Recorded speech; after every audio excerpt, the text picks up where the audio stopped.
Then 5.6, a hockey player is moving northward and suddenly turns westward with the same speed to avoid an opponent. The force that acts on the player is, आपको बताना है। बहुत ही अच्छा question है ये। इसमें आपको keywords को ध्यान रखना है। पहली चीज़ इन्होंने यहाँ पे बोली है the force that acts on the player. सीधी सी बात है, प्लेयर दौड़ रहा है, प्लेयर टर्न कर रहा है, ये ऐसा तभी कर पाएगा जब इस पे फोर्स कोई बाहर वाला लगाएगा। और यहाँ बाहर वाला कौन है? ग्राउंड। ग्राउंड के फ्रिक्शनल फोर्स की वजह से ही प्लेयर दौड़ पा रहा है। इसीलिए आपका आंसर या तो ए होगा या सी होगा। मसल फोर्स आपका इंटरनल फोर्स होता है। यहाँ इन्होंने बोला है the force that acts on the player, ऐसा फोर्स जो कि प्लेयर पर एक्ट कर रहा है, तो ये आपका फ्रिक्शनल फोर्स होगा। ठीक, पहली चीज़ ये हो गई। अब इसको सॉल्व करने की एक शॉर्ट ट्रिक है। देखिए, ये आपका north south west east player मान लीजिए आपका ओ पॉइंट से स्टार्ट कर रहा है। ये यहाँ पर गया नॉर्थ पे, मान लीजिए पी पॉइंट पे आया। अब जब ये वेस्ट की तरफ टर्न कर रहा है तो आपकी जो शॉर्ट ट्रिक है वो ये है कि ये वेस्ट पे एकदम शार्प टर्न तो लेगा नहीं। यहाँ पर परेड थोड़ी चल रही है कि दाएं मुड़ बाएं मुड़, ये थोड़ा सा कर्व पाथ फॉलो करते हुए मुड़ेगा इस तरह से। ऐसा होगा या ना होगा पर हम ऐसा मान लेते हैं। अब आप समझिए, ये ऐसा कुछ हो रहा है, ये आपका ओ पॉइंट था, ये आपका वेस्ट डायरेक्शन था, ये नॉर्थ था, तो इसने थोड़ा सा कर्व पोर्शन फॉलो करा होगा। अब जब ये मुड़ा है और क्योंकि यहाँ पे कर्व है तो हम क्या मान लेंगे कि ये सर्कुलर मोशन में है। सर्कुलर मोशन में आपका सिर्फ एक फोर्स होता है सेंट्रीपिटल फोर्स, जिसको सिर्फ और सिर्फ फ्रिक्शन प्रोवाइड करता है, जो कि सेंटर के टुवर्ड्स एक्ट करता है। तो अब देखिए, आपको यहीं से डायरेक्शन मालूम पड़ गया, ऐसा कुछ डायरेक्शन इसका होगा। पर ये जो ट्रिक है ये एकदम अनऑर्थोडॉक्स है, इसको आप प्लीज़ एग्जाम में करके मत आइएगा। समझने के लिए हम ऐसा एक बार कर सकते हैं, पर थ्योरेटिकली ऐसा करना गलत है। ठीक, अब थ्योरेटिकली कैसे करें ये आपको सिखा देता हूँ मैं। पहले ये ओ से पी तक गया, तो इस ओ पी पाथ को रिप्रेजेंट करने के लिए हम एक वेक्टर ले लेते हैं, ए वेक्टर। उसके बाद ये पी से वेस्ट की तरफ गया, मान लीजिए क्यू पॉइंट पे। इस पी क्यू पाथ को रिप्रेजेंट करने के लिए हम वेक्टर ले लेते हैं बी वेक्टर। ठीक, अब यहाँ समझने वाली बात यह है कि आप यहाँ पे जल्दबाजी में ट्रायंगल लगा के ओ क्यू को रिजल्टेंट मान के ऐसा ना कर दें कि ओ क्यू डायरेक्शन में ही आपका फ्रिक्शनल फोर्स एक्ट कर रहा है। ऐसा नहीं है। देखिए, यहाँ पर आप जैसा कि जानते हैं न्यूटन सेकंड लॉ से F is equals to D P by D t is equals to m a. जो भी फोर्स यहाँ पे मिला है टर्न करने में, ये ग्राउंड के द्वारा मिला है, और ये फोर्स कौन सा है आपका? Frictional force.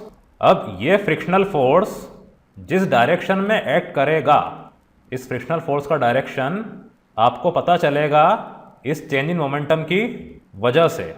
मोमेंटम आपकी वेक्टर क्वांटिटी है, तो हम चेंज इन मोमेंटम निकाल लेते हैं। इससे हमें इस फोर्स का डायरेक्शन जो कि आपका एक्सटर्नल फोर्स है वो मालूम पड़ जाएगा। आप जानते हैं dp ये होता है p2 माइनस p1। अगर आप वेक्टोरिकली इसको रिप्रेजेंट करते हैं तो dp vector is equals to p2 vector minus p1 vector. ठीक, तो यहाँ पे मैं क्या करता हूँ, आपके जो ये a और b वेक्टर हैं, इन दोनों को मैं p1 और p2 वेक्टर से रिप्रेजेंट कर देता हूँ। ऐसा करने में कुछ गलत नहीं है। तो पहले आप यहाँ पे लिख दीजिए, here direction of frictional force is due to change in momentum. Let p1 vector is equals to a vector and p2 vector is equals to b vector. ठीक है, फाइनली जब ये p से q तक गया तो इसका final momentum p2 vector is equals to b vector होगा। No doubt, very easy. तो ये आपका हो गया फाइनल और ये आपका हो गया इनिशियल। अब change in momentum is equals to p2 vector minus p1 vector, ये आपका हो जाएगा b vector minus a vector. ठीक, अब आपको triangle law of vector addition use करना है। देखिए कैसे। अगर आप इसको ज्वाइन कर देते इस तरह से, तो ये क्या मिलता आपको?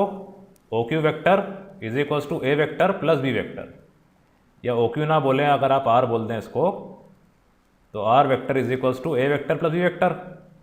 ये तो आप जानते हैं, लेकिन ऐसा यहाँ पे हो रहा है क्या? नहीं, यहाँ पे B vector minus A vector मिल रहा है आपको। ए का डायरेक्शन उल्टा है, ये लिखा हुआ है b vector plus minus of a vector. ठीक, तो बी का डायरेक्शन इस साइड था, ऐसे रहने दीजिए इसको। ए का जो डायरेक्शन है वो उल्टा कर दीजिए आप, ए वेक्टर आपका नीचे की तरफ आ गया, तो ये हो जाएगा माइनस ए वेक्टर। अब अगर ये ए वेक्टर है तो यहाँ पे by parallelogram law of vector addition ये भी माइनस ए वेक्टर होगा, तो आपका रिजल्टेंट कुछ इस तरह से होगा, लाइक दिस। जैसा कि हमारा अजम्पशन था, फ्रिक्शनल फोर्स का डायरेक्शन कुछ इस तरह से है, पर वो तरीका गलत था, तरीका ये सही है। अब ये आपका रिजल्टेंट, तो यहाँ पे क्या हो गया?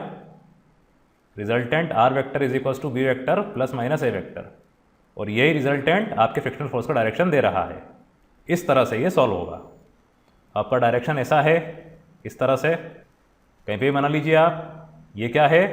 वेस्ट और साउथ में, नीचे की तरफ साउथ, लेफ्ट की तरफ वेस्ट, फोर्स आपका फ्रिक्शनल फोर्स, तो इसका आंसर होगा C, frictional force along south waste.